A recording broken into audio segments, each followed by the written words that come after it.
नमस्कार, मैं Uday Shankar. News bioscope में आप सबों का स्वागत है। अंततः छात्रों के अभ्यर्थियों के लंबे आंदोलन के बाद जेपीएससी ने अपनी वेबसाइट पर कट ऑफ लिस्ट जारी कर दी है और इसके साथ साथ कई बिंदुओं पर जिन जिन बिंदुओं पर विवाद था उन पर अपने जवाब भी दिए हैं। अब सबसे बड़ी बात यह है, हम आपको दिखा सकते हैं टीवी स्क्रीन पे कि जेपीएससी अभ्यर्थियों ने जिस बात को लेकर लंबा आंदोलन चल रहा था और जो बिंदु इंगित किए गए थे उन तमाम बिंदुओं को सामने रखा था, जिसके बाद जेपीएससी की तरफ से बिंदुवार जवाब दिए गए हैं और हमारे भी हाथ में वो तमाम जवाब मौजूद हैं और इनसे हम जो अभ्यर्थी हैं उनसे हम बात करेंगे। हमारे साथ मनोज कुमार जुड़े हुए हैं, हमारे साथ देवेंद्र महतो जुड़े हुए हैं और गुलाम हुसैन जुड़े हुए हैं। आप तीनों का बहुत बहुत स्वागत है। सबसे पहले मनोज, आपसे जानना चाहेंगे, लंबे आंदोलन का नतीजा कम से कम इतना तो आया कि जो जेपीएससी अड़ियल रवैये पे था वो बात नहीं सुन रहा था छात्रों की, कम से कम कुछ सूचनाएं साझा की हैं, क्या कहेंगे आप इन पर? सबसे पहले जो जेपीएससी के द्वारा जो जवाब दिया गया है वो लिपापोती है।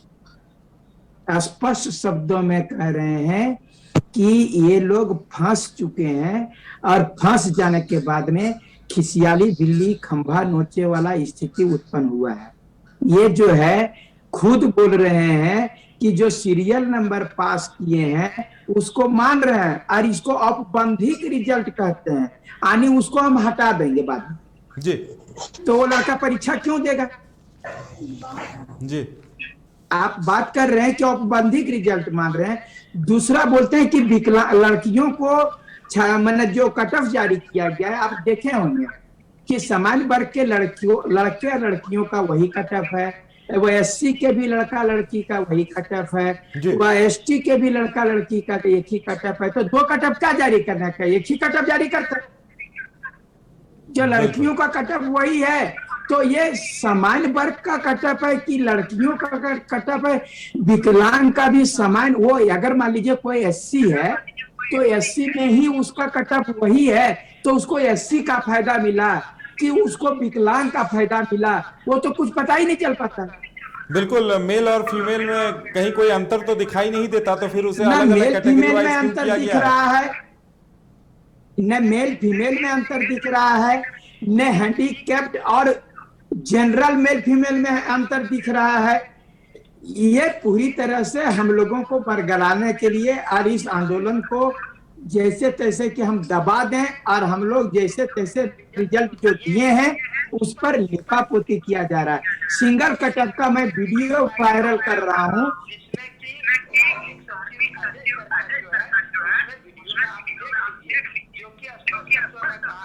जी।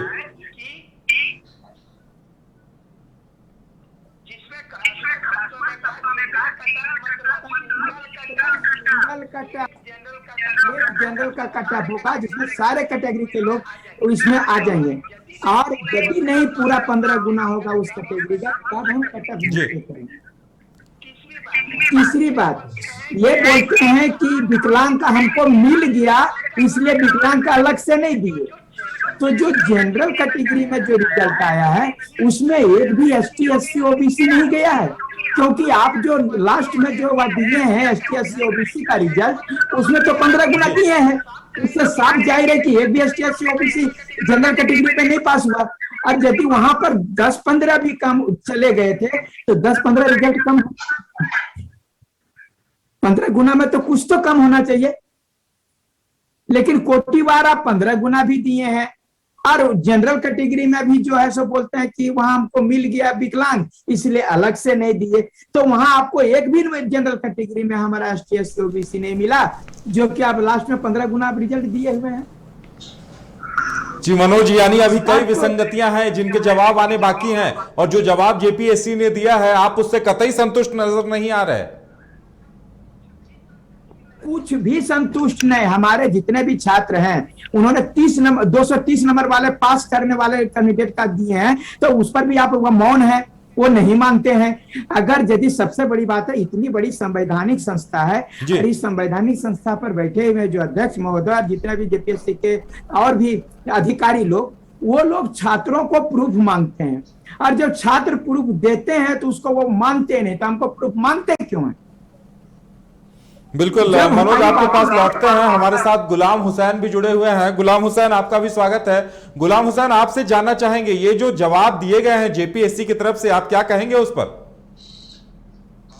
सबसे पहले सर, मैं बाइस्कोप चैनल को बहुत बहुत स्वागत करता हूं, जो हमारे झारखंड के युवाओं की आवाज बन करके अभी उभर रही है।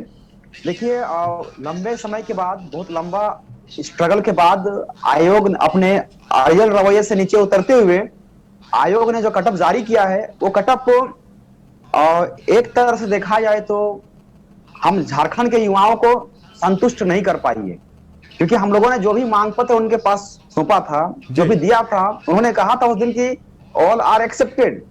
लेकिन यहाँ पे जो हम लोगों ने सबसे बड़ी बात की, 115 वाला जो हम लोगों ने उनके पास दिया था कार्बन कॉपी, उन्होंने कह दिया कि कार्बन कॉपी आपका अनऑथेंटिक है, हम उसे मतलब कि इसे महत्व नहीं दे पाएंगे, इसे हम यूज में नहीं ला पाएंगे। तो बताइए, कार्बन कॉपी जब अनऑथेंटिक है तो हमारे पास कौन सा ऑथेंटिक चीज होगा जो हम उन तक जमा करेंगे। और अभी बात करेंगे हम यहाँ पे कटअप के बारे में। तो कटअप जो है, जैसे कि मनोज भैया ने स्पष्ट कह दिया है, जो कटअप यहाँ पे है, दो कैटेगरी का, मतलब कि सामान्य वर्ग कटअप और यहाँ पे हॉरिजॉन्टल डिटेल कटअप, दोनों देने का क्या हो सकता था? अगर आपको दोनों का कटअप बराबर ही है तो फिर आपने हॉरिजॉन्टल को अलग से क्यों दिया और सामान्य कटअप में उन्हें शामिल क्यों नहीं किया? मतलब कि यहाँ पे जो फीमेल के लिए 3% जो रिजर्वेशन का बात कहा गया था कि 3% आरक्षण का बात रहेगा महिलाओं के लिए, तो यहाँ तो महिलाओं को आरक्षण नहीं दिख रहा है, और जो फीमेल है उसके लिए आरक्षण चाहिए था लेकिन नहीं मिल रहा है। और सबसे बड़ी गलती देखिए यहाँ पे क्या हुआ है ना, कि कहा गया था चाहे कोई भी कटअप हो, चाहे कोई भी कैटेगरी का भी कटअप हो, वो सामान्य वर्ग से अधिक नहीं होगा। लेकिन यहाँ पे एक कटअप ऐसा आया है जो सामान्य वर्ग से अधिक पहुंच गया है, और वो कटअप देखिए यहाँ पे साफ साफ लिख रहा है कि स्पोर्ट्स कोटा का जो कटअप है, जिसमें सामान्य वर्ग है यूएनआर जो है उसका 212 आ रहा है, और वही एसटी का 210 आ रहा है, लेकिन एससी के लिए 230 फिर क्यों पहुंच गया? फिर वही मतलब कि ईबीसी के लिए 218 क्यों पहुंच गया, और बीसी2 के लिए फिर 214 क्यों पहुंच गया? मतलब कि यहाँ पे बीसी2 और बीसी1 और एससी के लिए जो कटअप यहाँ पे जारी किया गया वो सामान्य वर्ग से अधिक जारी कर दिया गया है, जबकि कहा गया था कि सामान्य वर्ग से वो हमेशा कम रहेगा। लेकिन यहाँ पे स्पोर्ट्स कोटा में सामान्य वर्ग से अधिक जारी कर देना कहीं ना कहीं विसंगतियों को तो दोहराया जा रहा है, और फिजिकल हैंडीकैप्ड के लिए फिर अलग से यहाँ पे दर्शाया नहीं गया इस चीज को। और भी बहुत सारी चीज इसमें दिया गया है, जो हम लोगों ने बहुत सारी चीजों को उन तक गिनवाया था, खामियां था, हमारा जो पॉइंट्स थे, बहुत सारे पॉइंट्स को आयोग ने माना ही नहीं, कि मैं आपके उस तर्क को मैं नहीं मानता हूं और जवाब भी नहीं दूंगा। और इसीलिए हम लोग जो आयोग के द्वारा जो जारी किया गया कटअप, उससे संतुष्ट नहीं है। और देखिए, मैंने शुरू से कहा था कि कटअप जारी होते ही दूध का दूध और पानी का पानी हो जाएगा। जैसे कटअप जारी किया गया है, अभी तुरंत मेरे पास अभी लगभग कम से कम 7 से 8 ओएमआर शीट नए आ चुके हैं।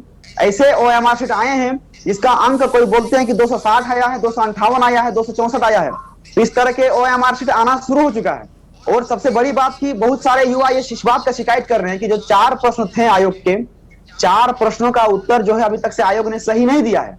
तो फिर वो उत्तर जो है अभी हाई कोर्ट में जो पड़ा हुआ है उत्तर, उसका वहां जो केस चल रहा है, उससे जिस दिन हाई कोर्ट उन 4 उत्तर का सही आंसर दे देगी, 4 क्वेश्चन का सही आंसर दे देगी, उस दिन फिर कोर्ट मतलब आयोग क्या करेगी? तो फिर नए अभ्यर्थी उसमें शामिल हो जाएंगे। जब नए अभ्यर्थी शामिल होंगे तो फिर क्या आयोग ने कोई ऐसा प्रक्रिया बनाया है कि जिसमें वो मेंस की प्रक्रिया को रोक लेगी, फिर उन लोगों को सिलेक्ट करेगी, फिर 3 महीने के लिए मेंस का तैयारी का टाइम देगी, फिर फॉर्म भरवाएगी? तो ऐसे में गड़बड़ियां तो होंगी। जो आयोग मतलब कि जो कोर्ट में अभी 4 प्रश्न पड़े हुए हैं, उन 4 प्रश्नों का उत्तर आने दीजिए पहले, उसके बाद ही मेंस की प्रक्रिया को पूरा किया जाए, तभी सही रहेगा। नहीं तो फिर युवा संतुष्ट होंगे ही नहीं, और युवा लगातार अपनी मांग को लेकर के फिर से, जैसे कि उस दिन जो लाठीचार्ज हुआ था, लाठीचार्ज होने के बाद युवाओं के ऊपर जिस तरह के घिनौना काम कराया गया है, एफआईआर दर्ज करा दिया गया युवाओं को। एक तो युवाओं को मारा गया है और युवाओं के ऊपर ही एफआईआर भी करा दिया गया है। तो इस चीज को लेकर के कल बापू वाटिका में 26 नवंबर का जो दिन होता है, उस दिन भारतीय संविधान दिवस है, और भारतीय संविधान दिवस के दिन में 26 नवंबर के दिन में तमाम झारखंड के प्रशासन ने और साथ ही साथ मुख्यमंत्री ने और तमाम विभागीय वर्गों ने संविधान का उल्लंघन किया है। और इसलिए संविधान दिवस के दिन में हम लोग वहां पे आमरण अनशन के लिए बैठेंगे, और ये एक अस्थायी आंदोलन के रूप में परिवर्तित भी होगा। जी बिल्कुल, कई सवालों के जवाब नहीं दिए गए हैं, और गुलाम हुसैन जी, ये भी कहा गया है कि ये जो क्रमवार कई सेंटर्स में पास हुए हैं उसे महज एक संजोग बताया गया है। बिल्कुल, यही तो बताया जा रहा है कि हम लोगों ने जब उनको लिस्ट दिया था, बहुत सारे जिलों का लिस्ट दिया, उनमें से वो मानती है कि सिर्फ 2 जिले ऐसे हैं, साहेबगंज और लोहरदगा, 2 जिले ऐसे हैं जहां पे संयोगवश पास कर गए हैं। तो बताइए, ऐसे बहुत सारे सेंटर हैं जहां से एक भी अभ्यर्थी पास नहीं किए हैं, और इन 2 जिलों में इतने भारी संख्या में कहीं पे 33 अभ्यर्थी पास हो गए हैं और कहीं पे 17 अभ्यर्थी पास हो गए हैं। तो इतना भारी क्रमवार में पास हो जाना संदेह के घेरे में आता है, और 4 दिन का समय आयोग ने इसी के लिए मांगा है कि हम जांच करेंगे। लेकिन आयोग को तो हम लोगों ने कहा है कि हम लोगों ने खुद जाकर के साहेबगंज में स्पॉट वेरिफिकेशन करके आया है, और वहां पे क्रमवार एक ही कमरा संख्या 12 में दिखाया गया, क्रमवार अभ्यर्थी बैठे हुए थे और उसमें सीसीटीवी कैमरास भी नहीं था। तो ऐसे में संदेह के घेरे में रहता है। जिसमें हम लोग को सबसे ज्यादा संदेह था उसी को आयोग ने संयोग बता दिया। जी बिल्कुल, हमारे साथ एक और अभ्यर्थी देवेंद्र महतो जुड़े हुए हैं। देवेंद्र, आपसे जानना चाहेंगे कि जिस तरह से जो जवाब आयोग की तरफ से रखे गए हैं आप लोगों के आंदोलन के बाद, उन पर क्या कहेंगे आप? लगता है कि संपर्क नहीं हो पाया है। मनोज हमारे साथ जुड़े हुए हैं। मनोज, अब अगला कदम आप लोगों का क्या होगा? क्योंकि आयोग ने जो वादा किया था उसे एक तरह से पूरा किया है। अब जो बातें कही जा रही थी कि जब कट ऑफ मार्क्स रखे जाएंगे और तमाम बिंदुओं का जवाब दिया जाएगा तो फिर और कई सारे ऐसे लूप होल्स आएंगे, कई ऐसे मुद्दे आएंगे जिन पर जवाब देना आयोग को मुश्किल होगा। देखिए, ये हमारे तमाम सवाल के उत्तर नहीं है जी, ये उत्तर हम अपेक्षित है, ये पूर्वाग्रह से ग्रसित होकर के दे रहे हैं। ये इनसे हमको यही आशा था कि ये ऐसा ही उत्तर देंगे। ये बता रहे हैं गोल मटोल, जब खुद बोल रहे हैं कि हमारा जो बहुत सारे सेंटर पर ये रिजल्ट जो दिया गया सो औपबंधिक रिजल्ट है। इस औपबंधिक रिजल्ट का मतलब क्या होता है? औपबंधिक रिजल्ट का मतलब क्या होता है? हेलो, हाँ बोलिए। हेलो,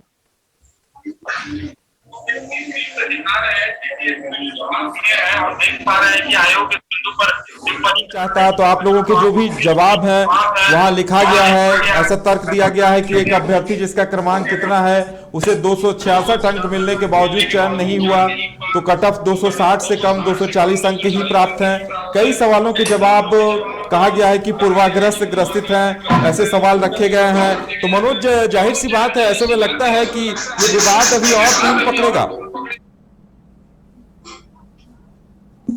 बात और बढ़ेगा। आपको मैं बता देना चाहता हूँ कि ये आप ही बताइए कि रिजल्ट जारी होने के दूसरे या उसी दिन कट ऑफ जारी कर दिया, लेकिन इन्होंने कट ऑफ नहीं जारी किया। हम लोगों के दबाव में ये जो है सो कट ऑफ जारी किए छात्रों के आंदोलन। तो 24 दिन में ये मैनिपुलेट कर रहे थे।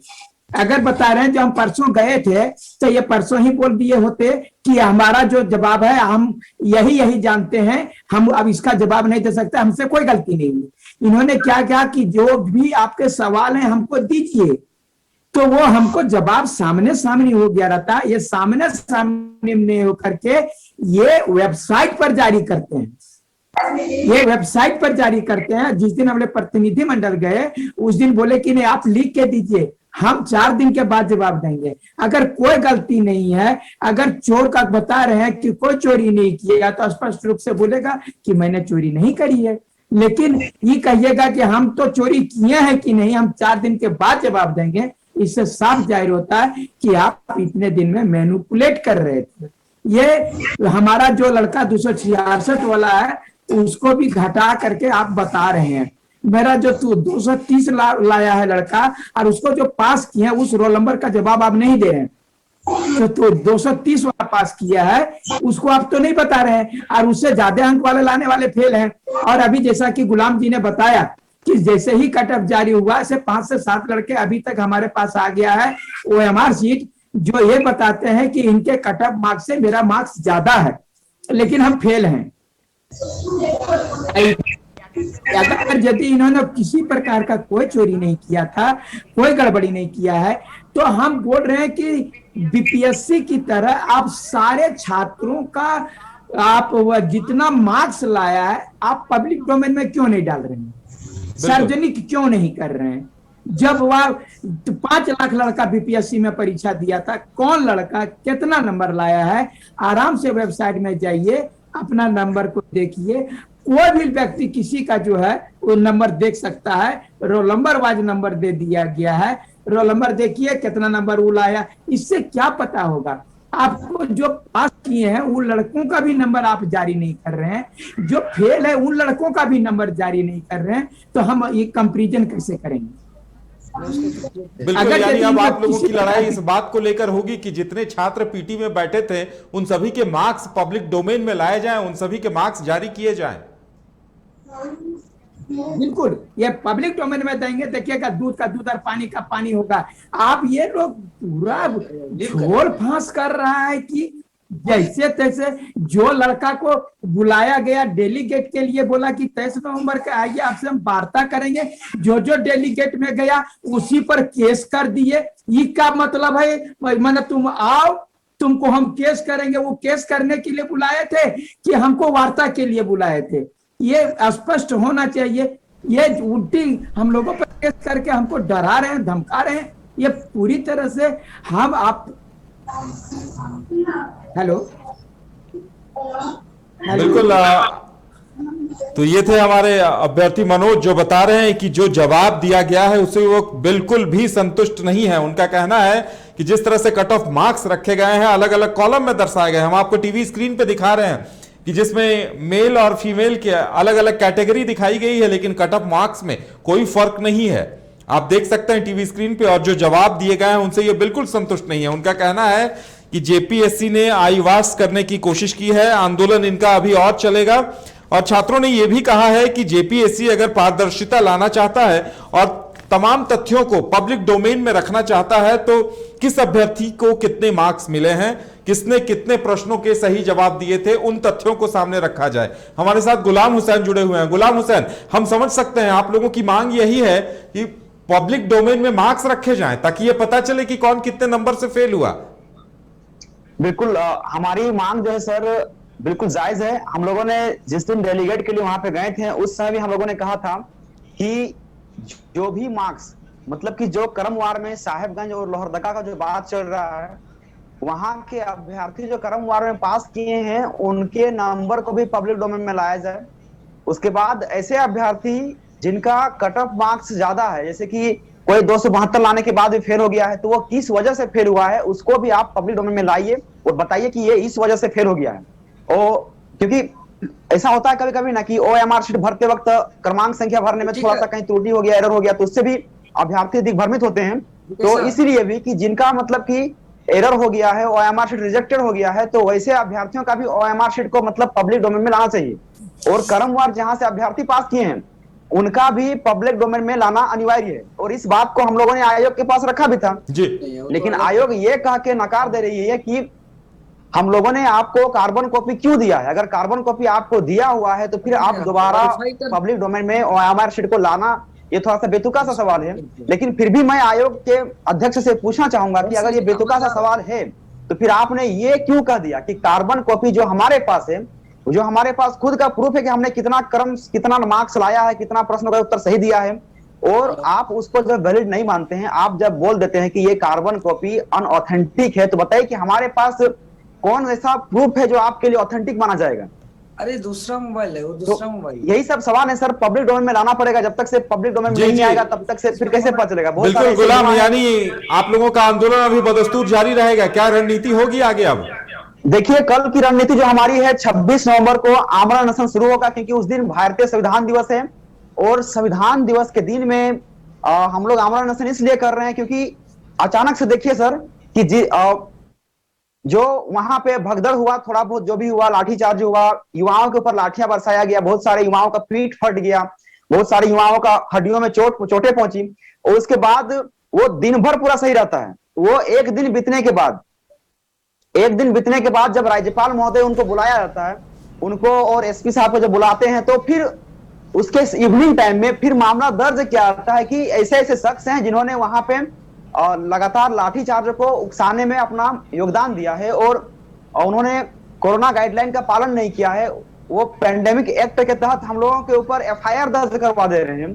तो बताइए कि जब राज्यपाल महोदय ने अमिताभ चौधरी को बुलाया और एसपी साहब को बुलाया, उसके बाद ही ये काम क्यों किया गया? उससे पहले तो नहीं किया गया था।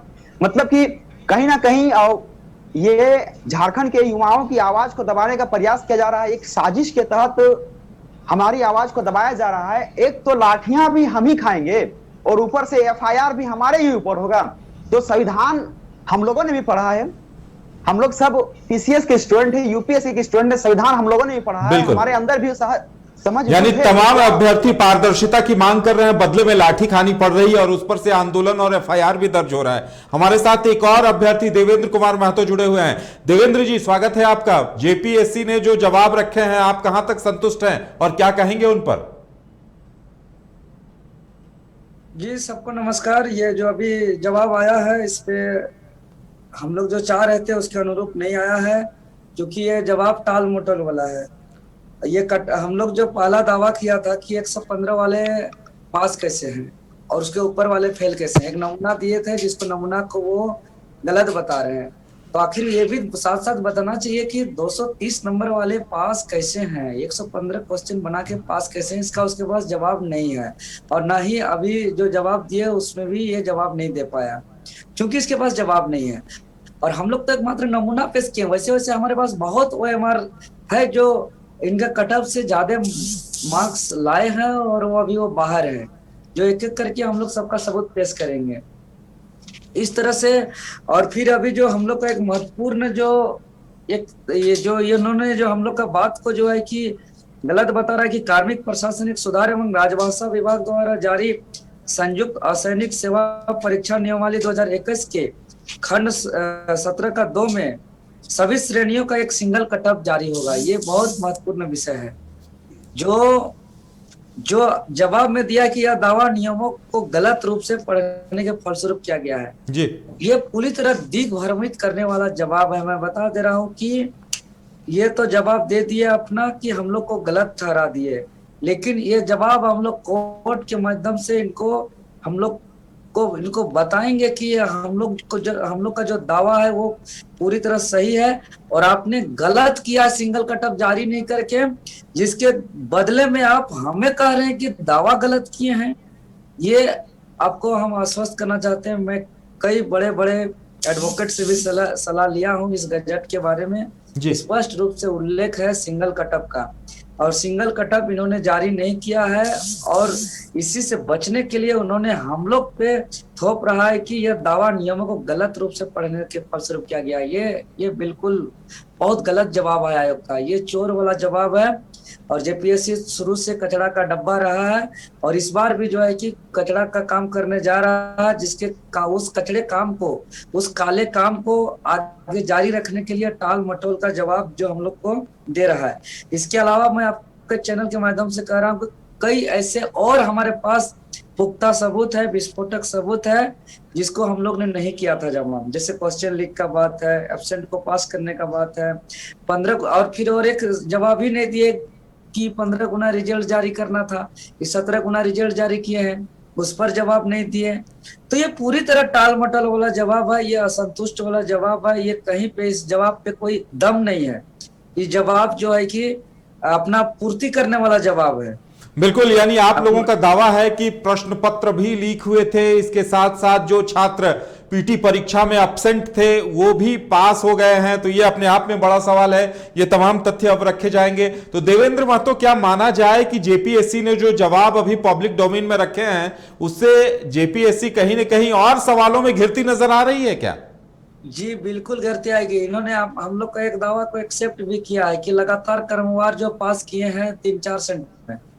मैं बता दे रहा हूँ कि टोटल जो हमारा इस जेपीएससी में 252 सीट है, इसमें 242 ऐसे स्टूडेंट है जो कोई 4 सीक्वेंस के आधार पे 242 रोल नंबर जो है कि क्रमवार पास है। और उन्होंने माना भी है कि 2 सेंटर पे क्रमवार पास है।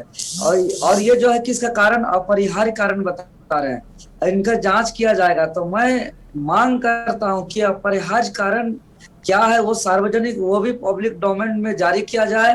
दूसरी बात है कि इस पे जब जांच किया जाएगा तो एकदम इंडिपेंडेंट जो संवैधानिक रिटायर्ड जज है उसके नेतृत्व पे जांच हो और उसमें छात्र को भी रखा जाए।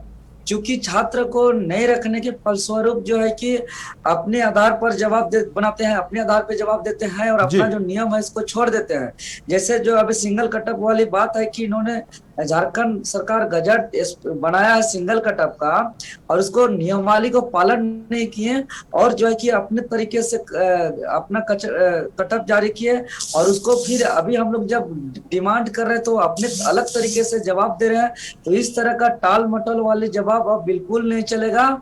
ये कटअप जारी करने के बाद अब छात्र और यूनाइट होंगे, क्योंकि अब एक लिखित रूप से अब हमारे पास सामने आ गया कि यह नियम का पालन नहीं किया गया है। क्योंकि सिंगल कटअप नियमावली है और सिंगल कटअप पालन नहीं किया गया है, ये खुद आयोग कह रहा है, आयोग खुद एक्सेप्ट कर रहा है इस बात को।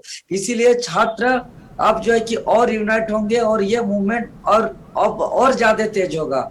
क्योंकि जेपीएससी क्लीन मूवमेंट जो हम लोग का चल रहा है, आज 25वां दिन है, तो ये निश्चित ही हम लोग का आंदोलन और जोर शोर से होगा। क्योंकि अब छात्र भी और यूनाइट होंगे। अब तो सामने बात आ गई, अब तो जेपीएससी भी एक्सेप्ट कर दिया है कि हम नियमावली का पालन भी नहीं किया है।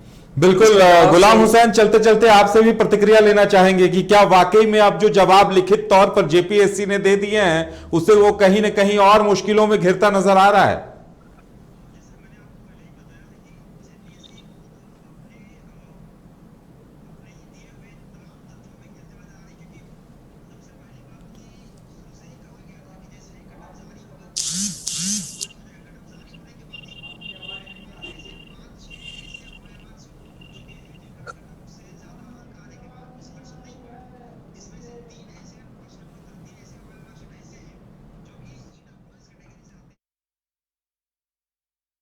आपकी आपकी आवाज नहीं मिल पा रही है गुलाम हुसैन, लगता है कोई तकनीकी समस्या आ गई है। तो हम लगातार अभ्यर्थियों से बात कर समझने की कोशिश कर रहे हैं कि जो जवाब आयोग की तरफ से रखे गए हैं अभ्यर्थियों का क्या कुछ कहना है। तो आयोग ने सीधे सीधे नकार दिया है इन जवाबों को और कहा है कि वो बिल्कुल भी संतुष्ट नहीं है, कहीं ना कहीं लीपापोती या आईवास की कोशिश की गई है आयोग की तरफ से। और अब इन छात्रों का कहना है कि जेपीएससी ने जो तथ्य लिखित तौर पर सामने रखे हैं उससे जेपीएससी कहीं ना कहीं और फंसता नजर आ रहा है। यानी कहा जा सकता है कि अब तक जितनी परीक्षाएं हुई हैं, इस बार की जेपीएससी परीक्षा में फिर से एक नया विवाद सामने आया है। और अब छात्रों का कहना है, अभ्यर्थियों का कहना है कि अब वो अदालत का रुख करेंगे और उनकी मांग है कि रिटायर्ड जज से पूरे मामले की जांच कराई जानी चाहिए कि जेपीएससी ने अपने ही नियमों का पालन नहीं किया है। बिल्कुल। तो मनोज कुमार, देवेंद्र महतो और गुलाम हुसैन, आप तीनों को हमारे साथ जुड़ने के लिए, अपनी बात रखने के लिए बहुत बहुत धन्यवाद। तो देखने वाली बात यह होगी कि अब छात्रों का रुख क्या होता है और छात्रों की जो मांग है कि न्यायिक आयोग बनाकर रिटायर्ड जज से पूरे मामले की जांच कराई जाए। पीटी को लेकर छात्रों का यह भी आरोप है कि उनके पास सबूत हैं कि क्वेश्चन पेपर लीक हुआ था। कई ऐसे भी छात्र पास हुए हैं जो एग्जाम में बैठे ही नहीं थे। तो अब देखने वाली बात यह होगी कि छात्रों का आंदोलन अब तेज होने के बाद जेपीएससी का क्या रुख सामने आता है, सरकार आगे इस पर क्या कुछ फैसला लेती है। फिलहाल हमारी इस खास पेशकश में इतना ही। हमें दीजिए इजाजत। नमस्कार।